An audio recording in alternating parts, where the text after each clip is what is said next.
하이델베르크 대소유리 문답 20문항부터 21문항인데요.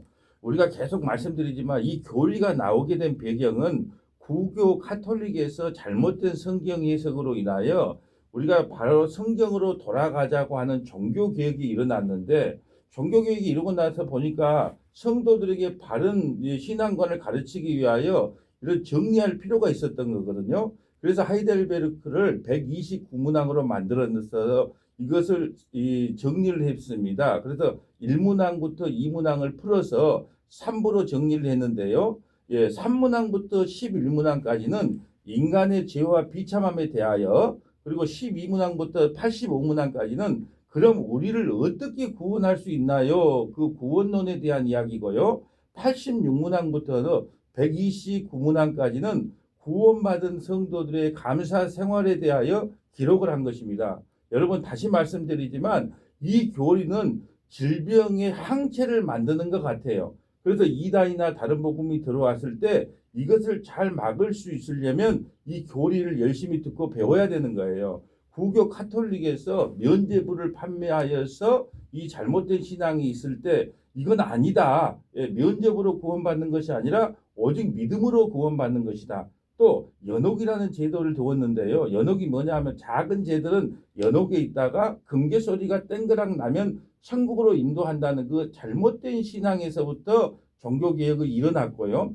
또 특별히 화채설이라는 게 있어요. 우리가 성찬식 할 때 바로 그것이 예수의 피와 몸으로 바뀐다. 그래서 한때는요, 떡만 주고, 그 포도주는 안 줄 때가 있어요. 왜냐하면 예수님의 피를 흘려버리면 안 되니까. 이런 여러 가지 잘못된 신앙에서 우리가 성경을 통하여 바른 신앙관으로 돌아오게 만든 것이 이 교리인 것입니다. 그러므로 오늘은 20문항과 21문항을 통하여 우리가 어떻게 구원함을 얻었는지를 살펴보기를 원합니다. 오늘날 교리가 쓸모없어 보여서 이 교리를 등한시하지만 교리는 뿌리와 같고 나침반과 같고 기둥과 같고 지도와 같습니다.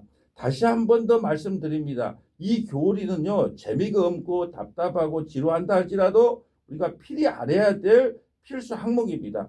자본주의 문화 속에서 가치와 이익을 먼저 생각하는 문화가 교회에 들어와서 쓸모없음으로 교리를 취급하는 경향이 많은 것이 오늘날의 현실입니다. 하지만 이 교리를 반복해서 들으시고 내 영혼의 양식을 스스로 채워가는 자성의 능력이 너무나 필요한 때에 살고 있습니다. 신앙이 인간의 욕망을 자극할 때 우리는 타락의 길을 가게 되는 것입니다. 성경은 성도들의 위치가 어떠한지 분명하게 말씀하고 있습니다. 창세전에 내가 너희를 택했고 십자가를 통하여 대속의 은총을 준 존재가 바로 교회라는 것을 선명하게 밝히고 있습니다. 그러면 하이델베르크 20문항을 한번 볼까요? 그러면 아담 안에서 모든 사람이 멸망한 것처럼 그리스도를 통하여 모든 사람이 구원을 받습니까? 다른 말로 할까요? 만민 구원설이 맞습니까? 제한적 속죄가 맞습니까? 라는 질문입니다. 아닙니다. 참된 믿음으로 그리스도에게 연합되어 그의 모든 은택을 받아들이는 사람들만 구원을 받습니다. 모든 은혜를 받아들이는 사람들만 구원을 받습니다. 만민 구원설이 아니고 제한 속죄라는 것이죠. 장로교의 5대 교리가 있습니다. 우리 장로교 장로님들은 필히 알아야 되고 목회자들은 기본적으로 다 알고 있을 거예요. 장로교의 5대 교리, 그걸 칼빈의 5대 교리라고 하는데요. 첫째는 전적 부패. 인간은 전적으로 부패해서 스스로 구원받을 수 없다는 거죠. 공동묘지 가서 회개하고 예수 믿으라고 해도 믿을 사람이 없다는 뜻입니다. 두 번째는 무조건적 선택. 뭐 착하고 의로워서 선택하는 것이 아니라 무조건적으로 선택했다는 거죠. 세 번째는 제한속죄예요. 제한속죄. 제한속죄라는 것은 뭐냐? 나는 세상의 모든 사람들을 다 구원한 게 아니고 내 백성을 구원하러 오셨다는 거죠. 네 번째는 저항할 수 없는 은혜. 창세전에 생명책에 기록되는데 나는 예수 믿기 싫어 라고 저항할 수 없다는 거예요. 하나님께서 한번 은혜를 베풀면 어떻게 하든지 간에 구원을 시킨다는 겁니다. 다섯 번째 마지막으로 성도의 견인. 하나님께서 한번 택한 사람은 그리스도의 사랑에서 결코 끊어낼 수 없다는 것이죠. 여러분, 예수님이라는 그 예수라는 이름의 뜻이 무엇입니까? 자기 백성을 죄에서 구원할 자라는 뜻을 갖고 있잖아요. 자기 백성을. 그래서 제한 속죄를 우리는 이야기를 하고 있는데요. 하나님은 모든 사람을 구원하기 위해 오신 것이 아니라 자기 백성을 구원하고 오셨다는 것입니다. 자, 마태복음 7장 14절입니다. 생명으로 인도하는 문은 좁고 길이 협착하여 찾는 자가 적음이라. 아멘. 숫자가 많다고 많이 가는 길이라고 그 진리일까요? 여러분 엘리야 시대 때는요. 하나님의 선지자는 한 명, 엘리야 한 명밖에 없었어요. 바알과 아세라 선지자, 거짓 선지자는 850명이나 되었습니다. 여호사밧 시대 때는 어떤가요? 예, 참된 선지자는 미가야 한 명밖에 없었습니다. 거짓 선지자는 400명이나 되었단 말이죠. 그 진리의 길로 따라가는 사람들은 적다는 것입니다. 마태복음 22장 14절 볼까요?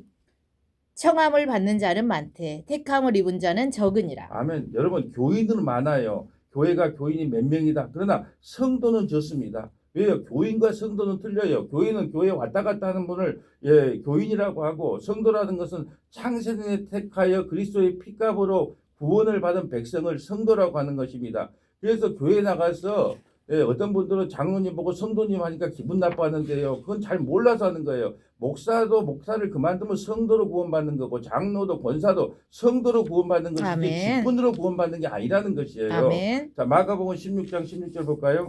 믿고 세례를 받은 사람은 구원을 얻을 것이요 믿지 않은 사람은 정죄를 받을 것이요. 예, 믿지 않는 사람은 정죄를 받습니다. 여러분 우리의 죄의 계좌를요. 우리에게 계좌가 있잖아요. 근데 그 죄의 계좌를 예수님께 보내서 죄 없음을 받는 것입니다. 이것을 죄의 정가라고 합니다. 그런데 예수 믿는 사람들이 죄를 안 짓는 게 아니라 똑같이 죄를 지어요. 근데 우리의 죄는 예수님이 대속의 은총으로 베풀어 주신 거고 예수 안 믿는 사람은 인역이 죄를 담당함으로 지옥 간다는 것입니다. 예, 요한복음 1장 12절부터 13절입니다. 영접하는 자, 곧 그 이름을 믿는 자들에게는 하나님의 자녀가 되는 권세를 주셨으니 이는 혈통으로나 육정으로나 사람의 뜻으로 나지 아니하고 오직 하나님께로부터 난 자들이니라. 아멘. 우리는 전도지를 돌릴 때 12절만 이야기하더라고요.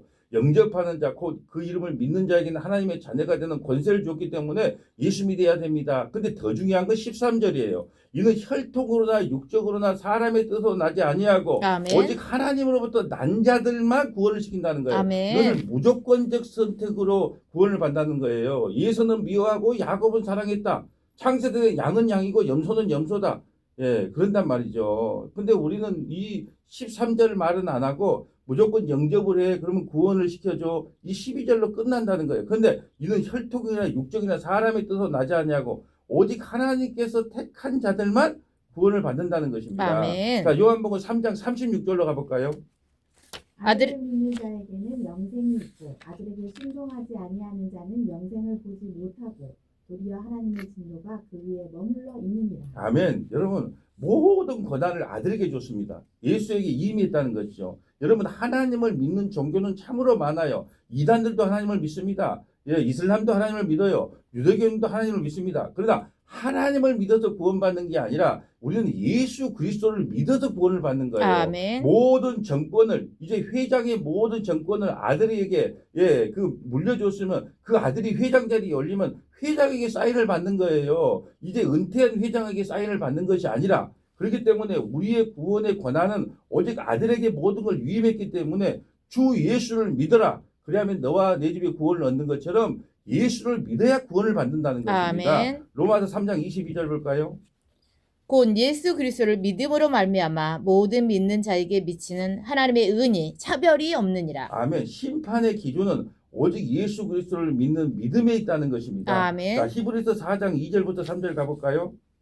권사님이 읽어주세요. 그들과 같이 우리도 복음 전함을 받은 자이나 들은 바 그 말씀이 그들에게 유익하지 못한 것은 듣는 자가 믿음과 결부시키지 아니함이라. 아멘. 모든 듣는 사람이 믿음과 결부해야 된다는 거예요. 여러분 사도 바울도 율법에 흠이 없는 사도 바울도 이걸 믿음과 결부하지 않았기 때문에 예수 믿는 사람을 잡아 죽이는 일에 동참한 거예요. 모든 것을 믿음에 결부를 시켜야 된다는 거죠. 3절 볼까요? 이미 믿는 우리들은 저 안식에 들어가는 도다. 그가 말씀하신 바와 같으니 내가 노하여 맹세한 바와 같이 그들이 내 안식에 들어오지 못하리라 하셨다 하였으나 세상을 창조할 때부터 그 일이 이루어졌느니라. 세상을 창조하기로 전에 이미 하나님은 우리를 안식으로 인도하게끔 작정됐다는 거예요. 아멘. 창세 전에 미리 다 구원을 해놨은 거예요. 그러므로 우리가 하나님의 약속은 하나님이 이루신다는 하는 그 약속을 믿어야 되는 겁니다. 아멘. 우리는요 창세기보다 요한계시록이 먼저인 걸 알아야 돼요. 묵시가 창조를 앞서요. 이미 세상이 만들어지기 전에 자기 백성을 안식에 들어놓기로 작정하시고 이 땅을 창조했다는 것을 잊어서는 안 됩니다. 아멘. 히브리서 5장 9절입니다. 온전하게 되셨은지 자기에게 순종하는 모든 자에게 영원한 구원의 근원이 되시고. 예수 그리스도는 우리의 구원의 근원이 되신다. 아멘. 히브리서 10장 39절 볼까요? 우리는 뒤로 물러가 멸망할 자가 아니요 오직 영혼을 구원함에 이르는 믿음을 가진 자니라. 오직 믿음을 가는 자이다. 여러분 히브리서는 왜 기록됐냐면요.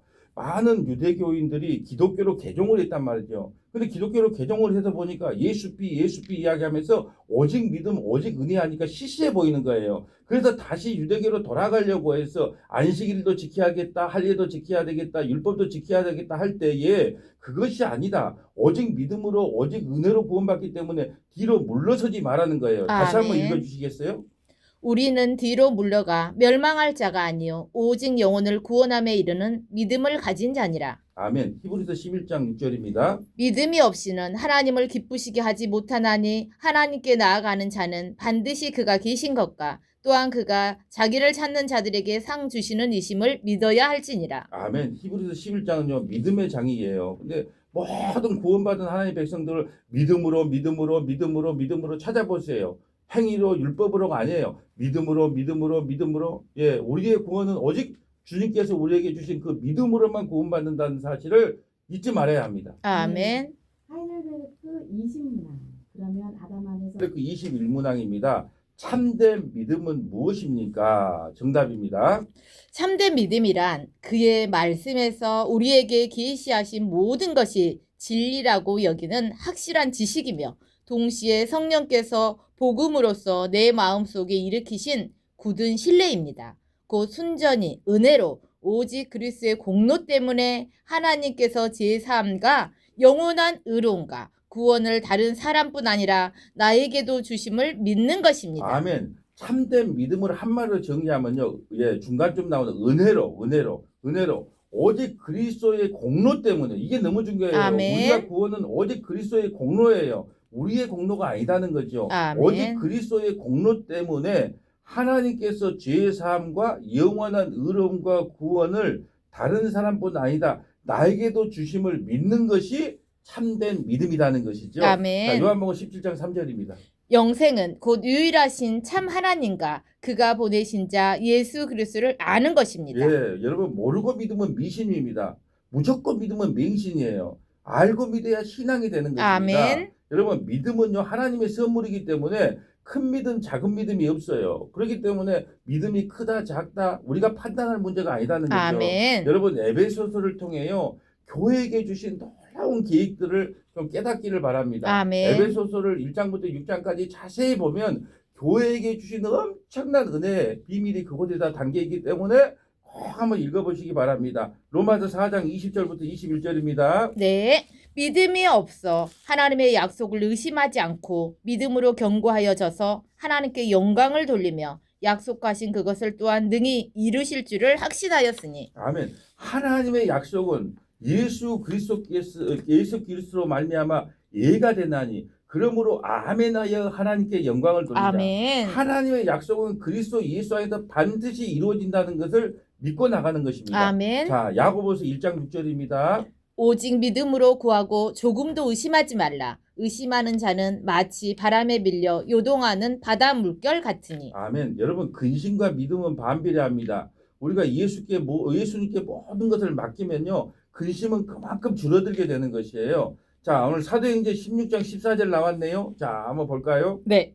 두아디라시에 있는 자세국감 장사로서 하나님을 섬기는 루디아라 하는 한 여자가 말을 듣고 있을 때 주께서 그 마음을 열어 바울의 말을 따르게 하시는지라. 아멘. 예, 우리에게요 이 말씀이 들린 것은 말씀이 돌짝밭이나 가시떨기 빨래에 떨어지면 우리 말씀이 안 들려요. 근데 하나님께서 이 마음을 열어 주셔야만이 아멘. 이 말씀이 들리는 것입니다. 아멘. 여러분 그래서 우리가 어제 책을 읽다가 이 부흥에 대한 관련된 제가 책을 읽다가 하나님께서 부흥을 주시기 전에 우리에게 하시는 사역이 무엇인가 하시는 일들이 무엇인가를 깨닫게 되었는데요. 첫째는 공동체를 낮추시더라고요. 예, 우리가 있는 우리 서문화 교회 공동체를 낮추시고 아멘. 두 번째는 뭐냐 하면 죄를 철저하게 깨닫게 하고 회개하게 하시더라고요. 아멘. 그리고 세 번째는 뭐냐 전적으로 무능함을 하나님 앞에 토로하는 거예요. 그래서 아멘. 우리가 하나님 앞에 나갈 때 하나님 저는 전적으로 무능한 존재입니다. 그러므로 하나님께서 내 마음을 열어주셔야만 이 말씀이 들립니다. 나는 고백을 할 때 하나님께서 반드시 다시 한번 한국의 교회에 부흥의 역사를 저는 주실 줄로 믿고 확신합니다. 아멘. 예, 마태복음, 마가복음 16장 15절 한번 볼까요? 또 이르시되 너희는 온 천하에 다니며 만민에게 복음을 전파하라. 아멘. 복음을 전파하라. 그럼 복음이란 무엇입니까? 예수 그리스도, 다시 말할 것 성부, 성자, 성령 삼위일체가 우리에게 해 주신 일이 복음입니다. 아멘. 썩어지고 없어질 것, 그것이 복음이라는 거예요. 자, 사도행전 10장 44절입니다. 베드로가 이말을 할 때에 성령이 말씀 중에 모든 사람에게 내려오시니 자, 성령이 말씀 듣는 모든 사람에게 내려오셔서 그 말씀을 깨닫게 해 주셔야만 이 말씀이 들리는 거예요. 아멘. 로마서 1장 16절입니다. 내가 복음을 부끄러워하지 아니하노니 이 복음은 모든 믿는 자에게 구원을 주시는 하나님의 능력이 됨이라. 먼저는 유대인에게요 그리고 헬라인에게로다. 자, 아멘. 여러분, 이 마틴 루터라는 사람이 종교개혁을 하기 전에요. 예수님이 빌라도에게 신문 받을 때 끌려가신 계단 28개가 있었는데요. 그 계단을 무릎으로 올라갔어요. 그리고 온 무릎에 피가 다 났겠죠. 그럼에도 불구하고 구원의 확신이 안 생겼어요. 근데 오늘 이 말씀을 통하여 오직 구원은 믿음으로 받는구나라는 걸 알게 된 거예요. 아멘. 내가 복음을 부끄러워하지 아니하는 이 복음은 모든 믿는 자에게 구원을 주신 하나님의 능력이 됩니다. 아멘. 먼저 유대인에게요. 그리고 헬라인이다. 그리고 뒷장에 보면 로마서 7페이지에 보면 로마서 1장 17절도 같이 한번 읽어줄까요? 7페이지에 로마서 1장 17절. 이 두 구절 때문에 종교개혁이 일어난 겁니다. 복음에는 하나님의 의가 나타나서 믿음으로 믿음에 이르게 하나니 기록된 바 오직 의인은 믿음으로 말미암아 살리라 한가 같으니라. 맞구나. 의인은 오직 믿음으로만 사는구나. 아무리 28개의 계단을 무릎으로 긁어서 그렇게 피가 나고 고난 가운데 동참한다 할지라도 믿음이 없이는 결국 구원받지 못한다는 사실을 마틴 루터가 깨닫고 이신 칭의를 중심으로 종교개혁이 일어났던 거예요. 아멘. 자, 로마서 10장 17절입니다. 그러므로 믿음은 들음에서 나며 들음은 그리스도의 말씀으로 말미암았느니라. 아멘. 여러분 죽기 전까지요 귀는 열어둡니다. 제가요 임종 전에 나이 드신 분들 많이 임종 예배를 드려봤거든요. 그런데 죽기 전까지 귀는 열어놔요. 왜냐하면 믿음과 말씀은 들음에서부터 나기 때문에 아멘. 믿음은 들음에서 나기 때문에 죽기 전까지 귀를 열어놔요. 그러니까 아멘. 아버지 돌아가신 줄 알고 형님이 잘못했네, 뭐 동생이 잘못했네 싸우면 안 돼요. 왜? 말은 못해도 귀는 끝까지 열어져 있기 때문에 그렇습니다. 아멘. 자, 우리가 이 6페이지에 가서 로마서 5장 1절 한번 볼까요? 그러므로 우리가 믿음으로 의롭다 하심을 받았으니 우리 주 예수 그리스도로 말미암아 하나님과 화평을 누리자. 아멘. 로마서 10장 10절입니다. 사람이 마음으로 믿어 의에 이르고 입으로 시인하여 구원에 이르느니라. 아멘. 사람들은 이걸 쉽게 생각하더라고요. 사람이 마음으로 믿어 의에 이르고 입으로 시인하여 구원을 얻긴, 나 예수 믿어 이렇게 하면 구원 받는다고 생각하는데 아니에요. 초대교회 당시요 입으로 예수 그리스도를 주와 그리스도 시인하면 죽어요. 이걸 립서비스가 아닙니다. 로마 황제가 주냐 예수가 주냐라는 생명을 건 고백인 거예요. 사람이 마음으로 믿어 의에 이르고 입으로 시인하여 구원을 얻는다는 것은 내 모든 생명을 주님께 거는 고백이었다는 거예요. 아멘. 그런데 오늘날은 이런 고백을 립서비스 정도 생각한단 말이죠. 히브리서 4장 16절입니다. 그러므로 우리는 긍휼하심을 받고 때를 따라 돕는 은혜를 얻기 위하여 은혜의 보좌 앞에 담대히 나아갈 것이니라. 아멘. 우리가 은혜의 보좌 앞에 담대히 나갈 수 있는 이유는요. 예수님이 십자가에서 돌아가시고 휘장이 위에서부터 아래로 찢어진 거예요. 아멘. 이게 마태복음 27장 51절이거든요. 이 휘장이 찢어질 때부터 진정한 신학 시대가 열린 것입니다. 아멘. 자, 사도행전 10장 43절입니다. 그에 대하여 모든 선지자도 증언하되 그를 믿는 사람들이 다 그의 이름을 힘입어 제사함을 받는다 하였느니라. 네, 7페이지에 히브리서 10장 10절 볼까요? 이 뜻을 따라 예수 그리스도의 몸을 단번에 들이심으로 말미암아 우리가 거룩함을 얻었노라. 우리가 거룩함을 얻었다는 것이죠. 아멘. 갈라디아서 3장 11절입니다. 또 하나님 앞에서 아무도 율법으로 말미암아 의롭게 되지 못할 것이 분명하니 이는 의인은 믿음으로 살리라 하였음이라. 우리는 믿음으로 살아요. 여러분 우리가 신앙생활하다 보면 우리는 감정을 믿을 때가 많아요. 오늘 내가 열심히 뭐 기도하고 찬송했으면 구원 받을 것 같고, 오늘 기도하고 찬송 안 하면 뭐 구원에 떨어질 것 같고, 우리의 감정을 믿지 말고 하나님의 언약을 믿는 것이 신앙생활입니다. 아멘. 예, 우리는요 의의 호신경을 다루라고 에베소서에 말해. 의의 호신경이 뭐냐면 가슴판에 이 내장을 보호하는 게 의의 호신경인데 왜 의의 호신경을 다루라고 할까요? 우리가 마음과 생각을요, 마음과 감정 때문에 우리 신앙이 흔들리면 안 된다는 거예요. 아멘. 그래서 예수 믿는 언약만을 믿어야 된다라는 말씀을 드립니다. 자, 이제 말씀을 정리합니다. 사랑하는 믿음의 우리 예청자 여러분, 기독교인이기 때문에 우리는 생각을 하면서 신앙생활을 해야 되는 거예요. 무조건 믿는 것이 아닙니다. 아멘. 우리의 구원은 오직 믿음과 오직 은혜입니다. 그래서 제가 좋아하는 찬송이요, 찬송가 267장입니다. 주의 확실한 말씀 듣고 한번 가사 몇 개만 좀 읽어주시겠어요? 네. 주의 확실한 약속의 말씀 듣고 주만 믿으면 구원을 얻으리라. 아멘. 나의 갈 길이 험하고 위험하나 항상 예수의 도우심 믿고 가네. 아멘. 우리 모두 다 그 반열 뒤따르며 함께 즐거운 찬송을 부르리라. 아멘. 네, 시간이 없어서 이렇게 할렐루야 후렴은 생략하도록 하겠습니다. 예, 여러분 우리는요 왜 교리를 알아야 되는가 이거 하나만 기억해 주세요. 항체를 맞는 겁니다. 교회는 교리는요. 왜냐하면 우리가 아무리 코로나 바이러스가 우리를 침범하려고 해도 항체만 있으면 되는 것처럼 이 교리로 단단히 서 있으면 다른 예수, 다른 복음, 다른 영을 전하면 구별해 낼 수가 있다는 거예요. 그렇기 때문에 교리가 좀 어렵고 딱딱하다 할지라도 반복해서 계속 들으시면서 아멘. 항체를 완전하게 가지고 나가는 저와 여러분 되시기를 주님의 이름으로 소망합니다. 아멘.